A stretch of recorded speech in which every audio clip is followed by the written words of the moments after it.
talaga namang Tama. ang gobyerno ang isang tindi malaking nyo. sakuna sa bansa natin. Pero ayaw ko lang kay Claire. Pag si Claire ang nagsalita,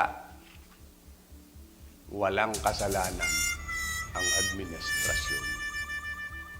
Kung hindi kasalanan ng mga Duterte, kasalanan ng ulan, kasalanan ng bagyo. Bakit kasi Baliw kaya ito eh. nagbagyo pa? Yeah. Dito halatang halata na ang mali, ang pagkakamali ay lalong kinukubli, hindi tinutuwid.